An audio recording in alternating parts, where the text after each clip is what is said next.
নমস্কার বন্ধুরা, chef Shrabani daily vlog চ্যানেলের পক্ষ থেকে সবাইকে স্বাগত। আজকে আমি আবার একটা অনেক দিন পর ব্লগ নিয়ে এসেছি। তো আশা করি আপনাদের ভালো লাগবে। প্রথম থেকে শেষ পর্যন্ত দেখতে থাকুন। চলুন তাহলে শুরু করি। তো দেখুন বন্ধুরা, সকালের বাসি কাজ সেরে আমি প্রথমেই কলাই সেদ্ধ করব। তার জন্য আমি যাতে তাড়াতাড়ি সেদ্ধ হয়ে যায় এজন্য আমি দেখুন এখানে ছোট ছোট রমা কলাই নিয়েছি। 100 গ্রাম কলাইয়ের মধ্যে আমি এখানে অর্ধেকগুলো দিলাম, কারণ আমার পরিবারে কম ক্যান্ডিডেট। তো আপনাদের পরিবারের যেরকম মেম্বার আছে সেইভাবে আপনারা দেবেন।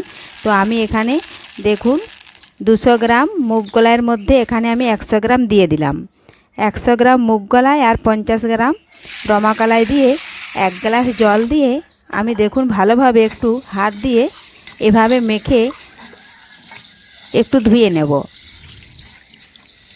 তাতে দেখুন মুগ কলাইয়ের গায়ে কত সবুজ জল বেরোচ্ছে। আর আমি এটা দেখুন ধুয়ে নিয়েছি।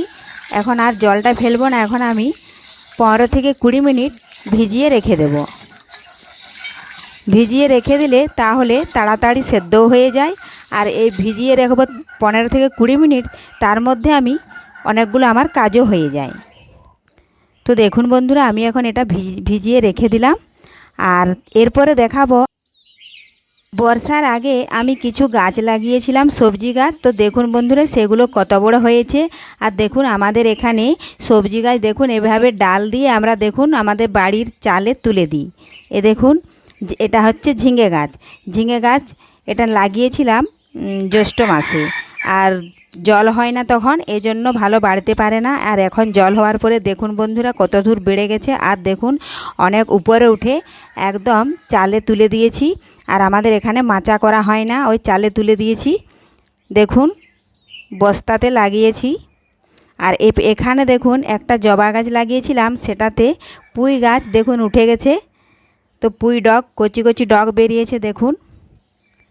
আর এখানে দেখুন একটা বেগুন গাছ লাগিয়েছি। এটা হচ্ছে ঝকা ঝকা বেগুন ধরে। তো এখন গাছটার বয়স কম, এজন্য একটা একটা করে ধরেছে।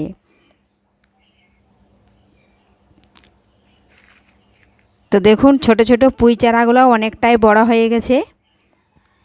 কত ছোট্ট ছিল এগুলো, এর আগের ভিডিওতে আমি দেখিয়েছি। আর এখন দেখুন কত বড় হয়ে গেছে। আর এই ছোট্ট ছোট্টগুলো আমি একদিন তুলে নেব, তাহলে অনেকটা পরিষ্কার হয়ে যাবে, তাহলে বাকি গাছগুলো বাড়তে পারবে ভালোভাবে। আর দেখুন কুমড়ো গাছটা, এটাও দেখুন উঠে গেছে একদম। এখানে ডালা দেওয়া হয়েছে, দিয়ে বাড়িতে উঠে গেছে। আর এটা দেখুন ছোট ছোট গাছগুলো লাগিয়েছিলাম, এইটুকুটুকু বেরিয়েছিল। তো এটাও লাগিয়েছিলাম জ্যৈষ্ঠ মাসে। তো 3টে গাছ লাগিয়েছিলাম, দেখুন 3টে গাছেই হয়ে গেছে। এখন কত বড় হয়েছে দেখুন। এ দেখুন ঝিঙে গাছ আর শসা গাছ, একটা ঝিঙে গাছ একটা শসা গাছ দিয়েছি। আর এটাতেও আমি 2টো ঝিঙে গাছ আর একটা শসা গাছ দিয়েছিলাম। দেখুন কত বড় হয়ে গেছে। আর পাঁচিরে উঠে গেছে। আর একটা ডালা দেওয়া আছে, তো এখনও আর বেশি ডালা দেওয়া হয় না। গাছগুলো দেখুন কত সুন্দর লকলক করছে। তো এইভাবে যদি বাড়িতে 2-4টে সবজি গাছ লাগানো থাকে, তাহলে একটা ফ্যামিলি বা 2-4 জনের খুব আরামসেই চলে যায়। দেখুন পাগুলো কত বড় বড় হয়েছে।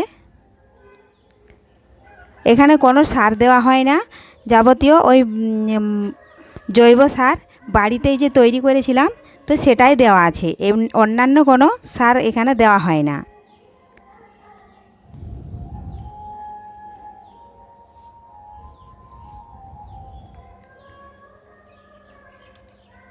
আর এখানে দেখুন লঙ্কা গাছ লাগানো আছে। তো লঙ্কা গাছগুলোও দেখুন ভালোভাবেই হয়ে গেছে।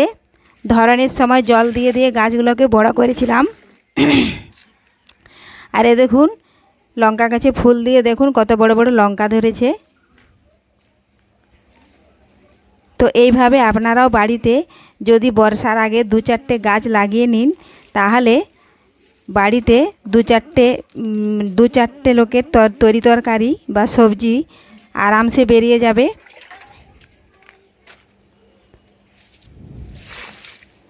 এ দেখুন এই গাছগুলা ধরনের সময় জল দিয়ে দিয়ে বাঁচিয়ে রেখেছিলাম, তো এখন লঙ্কা ধরছে। তো ঝিঙে গাছে এখনও ঝিঙে ধরে না, আর কুমড়ো গাছেও এখনও কুমড়ো ধরে না। তো যখন ফল আসবে তখন আবারও ভিডিও নিয়ে আসব। তো আজকের এই ভ্লগ ভিডিও আপনাদের কেমন লাগলো জানিও, আর ভালো লাগলে লাইক ও শেয়ার করতে ভুলবেন না। ধন্যবাদ। ফিরে আসছি আবারও নিত্য নতুন ব্লগ ভিডিও নিয়ে। সবাই ভালো থাকবেন। আর আপনারা কেমন ভ্লগ ভিডিও চান সেটাও আমাকে জানিও, জানালে তাহলে ভালো হয়, আমি সেটাই দেওয়ার চেষ্টা করব।